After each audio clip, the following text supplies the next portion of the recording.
അറപ്പുള്ള നോട്ടങ്ങളും കുത്തുവാക്കുകളുമാണ് സാക്ഷര കേരളം തനിക്ക് സമ്മാനിച്ചിട്ടുള്ളതെന്ന് പറയുകയാണ് ഭിന്നലിംഗ വിഭാഗത്തിൽപ്പെട്ട മലയാളിയായ ശീതൾ.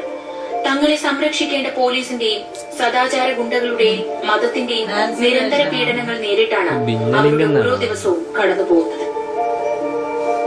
ഞാനൊരു ക്രിസ്ത്യൻ ഫാമിലിയിലാണ് ജനിച്ചതെങ്കിലും എന്റെ പേരൻസ് മിശ്ര വിവാഹിതരായിരുന്നു. പക്ഷെ എന്റെ അമ്മ എന്നെ വളരെയധികം സ്നേഹിച്ചിരുന്നു. പക്ഷെ എന്റെ ഫാദർ, എന്റെ ബ്രദർ ഇവരെല്ലാവരും എന്നോട് വളരെയധികം ടച്ച് ചെയ്യുന്ന രീതിയിലാണ് പെരുമാറിയത്.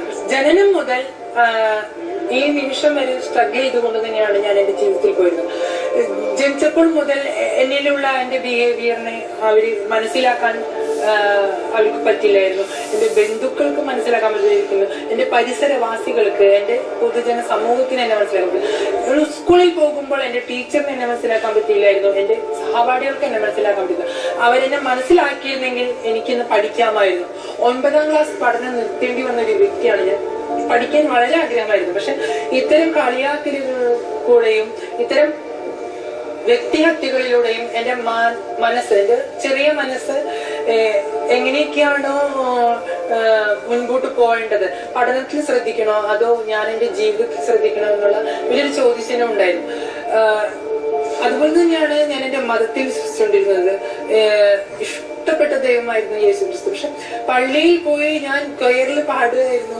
എന്റെ ശബ്ദം സ്ത്രീയുടേതായ കാരണം തന്നെ എന്നോട് പറഞ്ഞു പാടണ്ട, നാളെ മേലാക്കം ചർച്ചിൽ വരുമ്പോ ക്യൂടെക്സ് ഇടരുത്, കണ്ണെഴുതരുത് എന്നുള്ള പല അടയലുകളും വന്നു. അതിലൂടെ തന്നെ ഞാൻ ചിന്തിച്ചു തുടങ്ങി, എനിക്ക് ഏത് ദൈവത്തെ ഞാൻ വിശ്വസിക്കണം. ദൈവം പോലും എന്നെ പാപിയായിട്ടാണ് കാണുന്നത്. ഇതുപോലെ തന്നെയാണ് എന്റെ പ്രണയത്തിന്റെ കാര്യത്തിലും എന്റെ വിവാഹത്തിന്റെ കാര്യത്തിലും. ഞാൻ ആരെയാണ് പ്രണയിക്കേണ്ടത്, എന്റെ പ്രണയത്തെ ആരാണ് തീരുമാനിക്കുന്നത്, എന്റെ വിവാഹത്തെ ആരാണ് തീരുമാനിക്കുന്നത്, എന്റെ റീപ്രൊഡക്ഷൻ ആരാണ് തീരുമാനിക്കുന്നത്.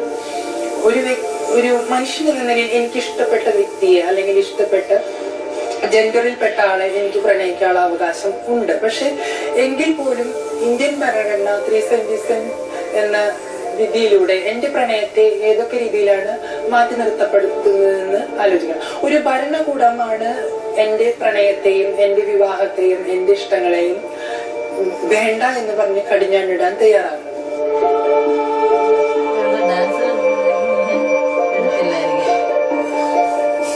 ജെൻഡർ എന്നത് എപ്പോഴും പൊതുസമൂഹത്തിന്റെ കാഴ്ചപ്പാടാണ്.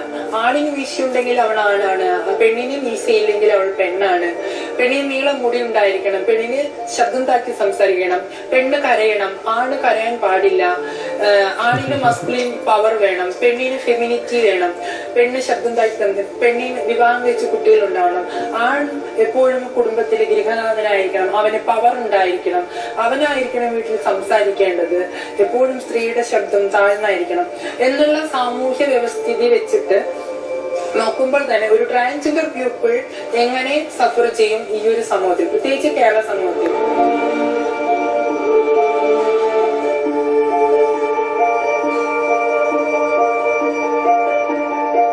നമ്മുടെ ഭാരതീയ സംസ്കാരങ്ങളിൽ തന്നെ പലയിടത്തും ഈ അജന്ത, എല്ലോറ ഗുഹകൾ, പല ക്ഷേത്ര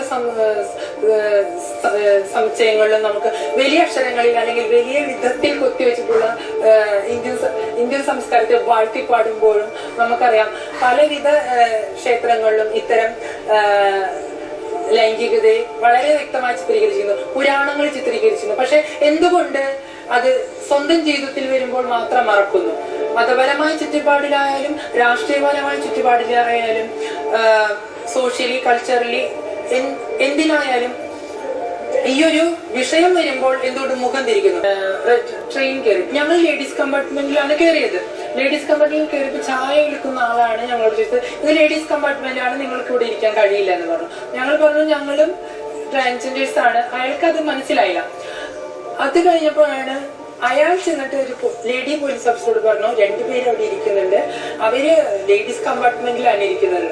ആ ലേഡി പോലീസ് ഓഫീസർ ഓടി വന്നിട്ട് ഞങ്ങളോട് പറഞ്ഞു, ഇവിടുന്ന് ഇറങ്ങണം, ഇവിടെ ഇരിക്കാൻ പറ്റില്ല, ഇത് ലേഡീസ് കമ്പാർട്ട്മെന്റ് ആണ്.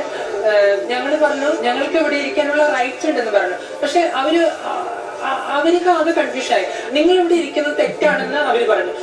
ഞാൻ വ്യക്തമായി പറഞ്ഞു ഞങ്ങൾ ഇവിടെ ഇരിക്കും, ഞങ്ങൾക്ക് പുരുഷന്മാരുടെ കൂടെ യാത്ര ചെയ്യാൻ ഇഷ്ടമല്ല എന്ന രീതിയിൽ ഞങ്ങൾ പറഞ്ഞു.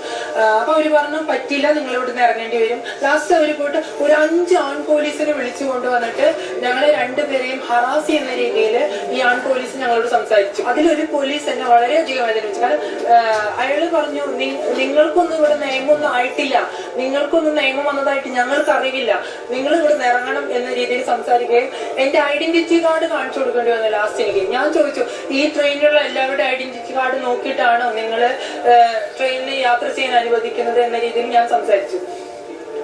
പക്ഷേ ഇതില് സങ്കടകരമായ കാര്യം അവിടെ ചുറ്റുപാട് ഞങ്ങൾ നോക്കി നിൽക്കുന്ന ആൾക്കാരുടെ മാനസികാവസ്ഥ വളരെ പുച്ഛത്തോടു കൂടിയും ഞങ്ങളെ ഏതൊക്കെ രീതിയിൽ ഹറാസ് ചെയ്ത് പീഡിപ്പിക്കാൻ പറ്റിയ ആ നിമിഷമൊക്കെ അവർ പ്രയോജനപ്പെടുത്തിയ ആ ഒരു ചുറ്റുപാടിൽ ഒരു ട്രാൻസ്ജെൻഡർ എന്ന നിലയിൽ എന്റെ മാനസികാവസ്ഥ പറഞ്ഞറിയിക്കാൻ പറ്റുന്ന ഒരു മനുഷ്യൻ എന്ന നിലയിൽ ഞാൻ സഞ്ചരിക്കാനുള്ള ഒരു സ്വാതന്ത്ര്യമാണ് ആ ഒരു നിമിഷ നേരം കൊണ്ട് പറ്റാഞ്ഞത്. കാരണം ഞാൻ എങ്ങനെ സഞ്ചരിക്കണം, ഇഷ്ടപ്പെടാത്ത ആളിന്റെ കൂടെ യാത്ര ചെയ്യാനായിട്ട് എനിക്ക് പറ്റില്ല. കാരണം എന്റെ സഞ്ചാര സ്വാതന്ത്ര്യം തടയുന്ന രീതിയിലാണ് ഗവൺമെന്റ് അല്ലെങ്കിൽ പോലീസ് വിഭാഗത്തിൽ നിന്നുള്ള ഒരു പെരുമാറ്റം. അപ്പൊ നമ്മൾ താഴത്തു നിന്ന് തുടങ്ങേണ്ടിയിരിക്കുന്നു അവയർനെസ് ക്രിയേറ്റ് ചെയ്യാനായിട്ട്, താഴെ മുതൽ മേൽത്തട്ട് വരെ. കാരണം പല രാഷ്ട്രീയ പ്രമുഖരും ശിഖണ്ഡി എന്ന വാക്ക് യൂസ് ചെയ്യുന്നുണ്ട്, ആണും പെണ്ണും കെട്ടവൻ. ഇപ്പൊ നമ്മൾ പല രാഷ്ട്രീയ ചർച്ചകളിലും മറ്റൊരു രാഷ്ട്രീയ ആണും പെണ്ണും കെട്ടവൻ. അപ്പൊ എവിടെയാണ് ഈ കടൽ, എവിടെയാണ് ഈ ആണിന്റെ കടൽ, എവിടെയാണ് ഈ പെണ്ണിന്റെ കടൽ? ഇതിന് വലിയൊരു റോൾ ഉണ്ട്. കാരണം സ്ത്രീകളെ അപമര്യാദയിൽ സംസാരിച്ചാൽ അതിന് നിയമമുണ്ട് ഒരു പെണ്ണിന്. പക്ഷെ ഒരു ട്രാൻസ്ജെൻഡർ പേഴ്സൺ എന്ന നിലയിൽ എന്നെ അപമര്യാദയായി എന്നെ കളിയാക്കി സംസാരിച്ചാൽ ഞാൻ എന്ത് ചെയ്യും? വരും നാളുകളിലെങ്കിലും നമ്മുടെ സമൂഹം മനുഷ്യരായി അംഗീകരിക്കുകയും സ്നേഹിക്കുകയും ചെയ്യുമെന്ന പ്രതീക്ഷയിലാണിവർ. കുറഞ്ഞപക്ഷം പദസമ്പുഷ്ടമായ മലയാള ഭാഷയിൽ ട്രാൻസ്ജെൻഡർ എന്ന പദത്തിന് ഒരു പരിഭാഷയെങ്കിലും ഉണ്ടാകട്ടെ. குறி அறுத்து குருதியில் நனைந்து மரணம் கடந்து மங்கையானேன். கருவறை உனக்கில்லை, நீ பெண்ணில்லை என்றீர்கள். நல்லது, ஆண்மையை அறுத்தெறிந்ததால் சந்ததிக்கு சமாதி கட்டிய பட்டு போன ஒற்றை மரம் நீ. விழுதுகள் உள்ளவரை மட்டுமே வேர்கள் உன்னை தாங்கும் என்றீர்கள். நல்லது, மதவெறியும் சாதி வெறியும் கொண்டு நீங்கள் கழிக்கும் எச்சங்களை, உங்கள் எச்சங்களை சுமக்கும் அவள் கழுவறையானது. என்னை இயற்கையின் பிழை என்று தாராளமாய் சொல்லிக் கொள்ளுங்கள். நான் யார் என்பதை நானே அறிவேன்.